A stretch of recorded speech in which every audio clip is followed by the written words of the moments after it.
इससे पहले कि मैं बिलावल भुट्टो जरदारी साहब का जिक्र करूं, शाहिद खाकान अब्बासी साहब का जिक्र करूं या मुनीब अख्तर साहब के खत का जिक्र करूं, मैं सबसे पहले जिक्र करना चाहता हूं लाहौर हाई कोर्ट की चीफ जस्टिस साहिबा का, आलिया नीलम साहिबा का। ऑनरेबल चीफ जस्टिस साहिबा ने आज यकीनन एक ऐसा काम किया है जिसके बाद हम समझते हैं कि खुद एहतसाबी के अमल का जो निज़ाम है वो अब हरकत में आएगा, काम करेगा। मेरी नज़र में आज की सबसे अच्छी और बड़ी खबर यही है कि chief justice Lahore high court ने 3 जुडिशल ऑफिसर्स को 3 लोअर कोर्ट्स के जजों को सजाएं सुनाई हैं। ये सजाएं शायद हर सूबे में सुनाई जानी चाहिए उन तमाम जजों को जो अपनी जिम्मेदारियां पूरी नहीं कर रहे हैं, जो अपना आईनी हल्फ के मुताबिक अपने इकदामात नहीं उठा रहे हैं, अपने अमल और अपने कौल व फेल में तजाद वाजे रखे हुए हैं। लेकिन आज 3 जजों को सजाएं सुनाई गई हैं।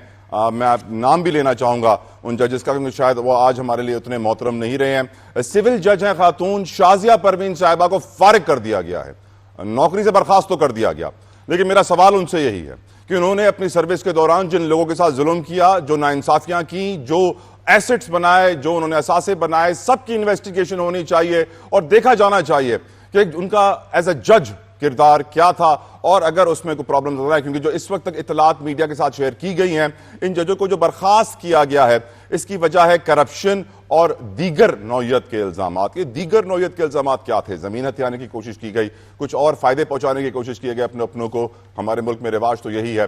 तो सोचने की जरूरत है कि आखिर इन जजों को फारिग तो किया गया है, लेकिन इन्होंने टैक्स पेयर के पैसे से बहुत बड़ा अरसा तनख्वाहें उठाई हैं, मुराद का फायदा लिया है, प्रोटोकॉल्स इस्तेमाल किए हैं। तो फिर इनसे पूछना भी चाहिए कि इन्होंने जो फैसले किए हैं वो आईन और कानून के मुताबिक किए हैं या नहीं, या फिर करप्शन है करप्शन। सिविल जज शहबाज हुसैन साहब को भी फारिग किया गया। फारिग तो नहीं किया गया, उन्हें 4 ग्रेड्स तनज़्ज़ुली देखने को मिलेगी। 4 ग्रेड्स उनको प्रमोशन तो नहीं मिल रहा, डिग्रेड किया जा रहा है। लेकिन सोचने की जरूरत है कि ऐसा क्या काम था जो उनको सजा मिली है, बताया जाए आवाम को। सीनियर एडिशनल जज हैं अब्दुल्ला उस्मान साहब, उन पर जुर्माना आयद किया गया है। जुर्माना किस बात के लिए आयद किया गया है, लेकिन एट द सेम टाइम यकीनन क्वेश्चन तो राइज होंगे, सहाफी तो सवाल पूछेंगे, लेकिन कौम सलाम भी पेश करती है चीफ जस्टिस साहिबा को, आलिया नीलम साहिबा को, जिन्होंने बड़ा अच्छा काम किया, ऐसा इकदाम किया, और उम्मीद करती है कि बाकी सारे हाई कोर्ट्स भी अपने अपने अंदर अपने गिरेबान में झांकेंगे और जो आवाम के लिए मुश्किलात का बायस बन रहे हैं लोअर कोर्ट्स में जज हजरात, उनको सजाएं देंगे, चाहे वो मजिस्ट्रेट हो, चाहे वो सेशन हो, चाहे वो डिस्ट्रिक्ट कोर्ट्स हो। तमाम तर कोर्ट्स में अकाउंटेबिलिटी होनी चाहिए जजेस की, क्योंकि हम जानते हैं कि आजकल जजेस की अकाउंटेबिलिटी का बहुत ज्यादा सवाल उठाया जा रहा है। उठाया तो शायद भुट्टो की शहादत से जा रहा है, लेकिन कुछ हो नहीं रहा था। लेकिन अब माहौल कुछ गर्म हो गया है। वजह उसकी क्या है? वजह उसकी यह है कि ऑनरेबल जजेस के दरमियान जो इख्तलाफात हैं वो खुल के सामने आ गए हैं।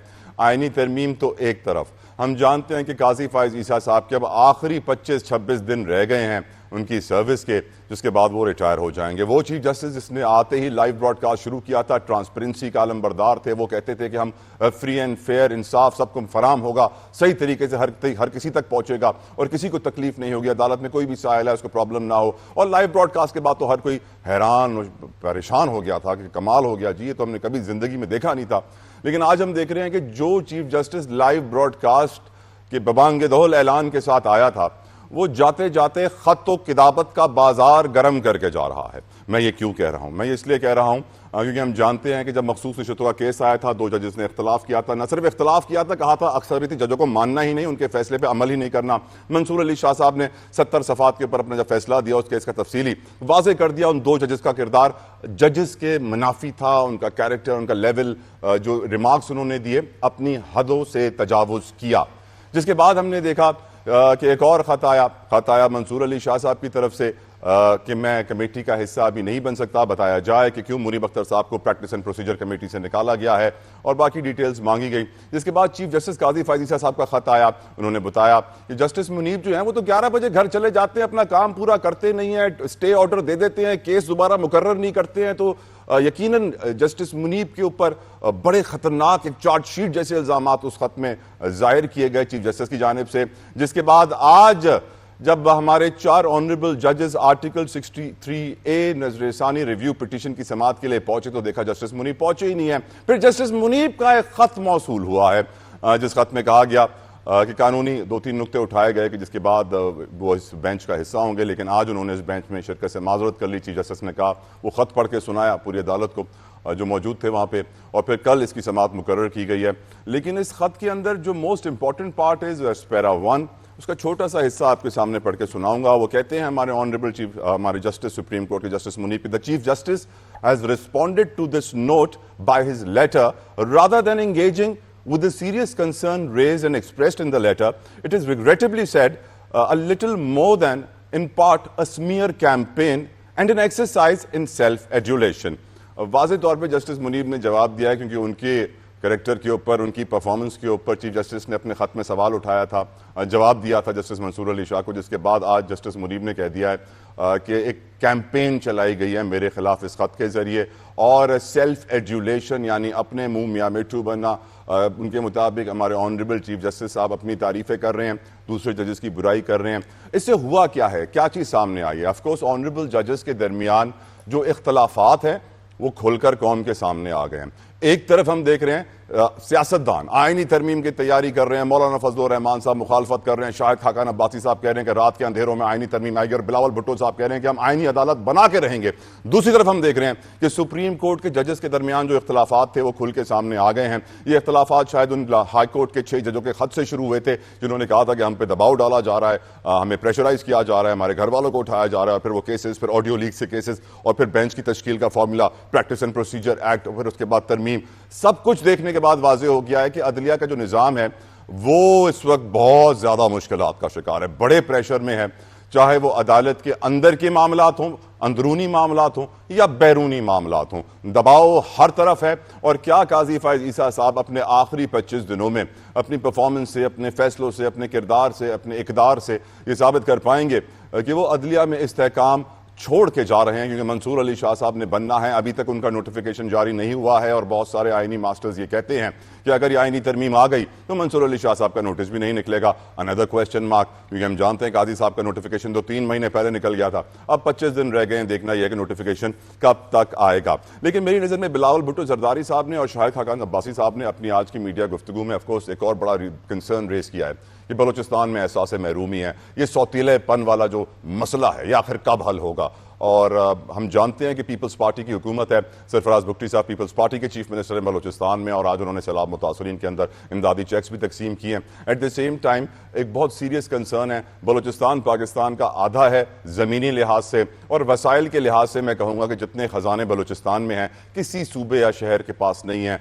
2 मुल्कों के बॉर्डर्स भी हैं, समंदर है, साहिल है, पोर्ट है, सब कुछ मौजूद है बलोचिस्तान में। लेकिन बलोचिस्तान का जो एहसास महरूमी है, जिसका जिक्र बिलावल साहब कर रहे हैं, शाहिद खाकान अब्बासी साहब कर रहे हैं, आज सियासतदानों की प्रायोरिटीज़ में, तरजीहात में सर फहरिस्त नज़र नहीं आता है। सर फहरिस्त इस वक्त आईनी तरमीम है, जिसके लिए रातों को पार्लियामेंट खुल जाती है। पहले रातों को अदालतें खुलती थी तो लोग शोर मचाते थे, अदालतों को पार्लियामेंट भी खुलना शुरू हो गई है। जो लोग छुट्टी के रोज़ रात को पार्लियामेंट खोलते हैं आईनी तरमीम के लिए, वो लोग अवाम की खिदमत के लिए रात को अगर आप पार्लियामेंट खोलेंगे तो अवाम ज़्यादा खुश होंगे और मुतमईन भी होंगे अपने अवामी नुमाइंदों से कि उनका किरदार बेहतरीन है। इसके अलावा हम ये भी जानते हैं कि सुप्रीम कोर्ट ने पंजाब में इलेक्शन ट्राइब्यूनल्स पर दायर अपील पर फैसला सुना दिया है, और इस फैसले के बाद इलेक्शन ट्राइब्यूनल्स, इलेक्शन कमीशन के पास इलेक्शन ट्राइब्यूनल बनाने का इख्तियार आ गया है और वो बनाएंगे।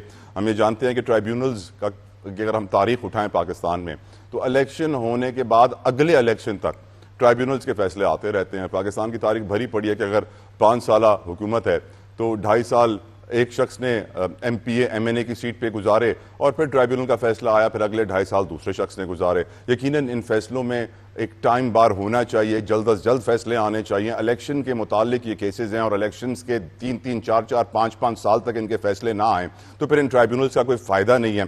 लेकिन इस केस के अंदर एक इजाफी नोट लिखा जस्टिस जमाल खान मंदोखेल साहब ने और जस्टिस अकील अब्बासी साहब ने, जो आपके सामने रखता हूँ।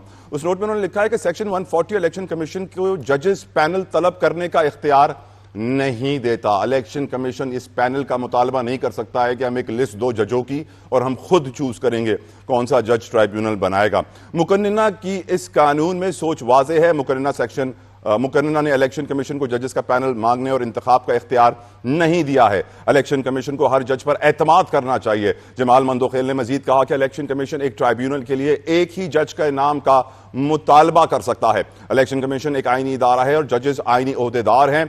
हर मामले में इलेक्शन कमीशन और जजेस को एक दूसरे का एहतराम करना चाहिए।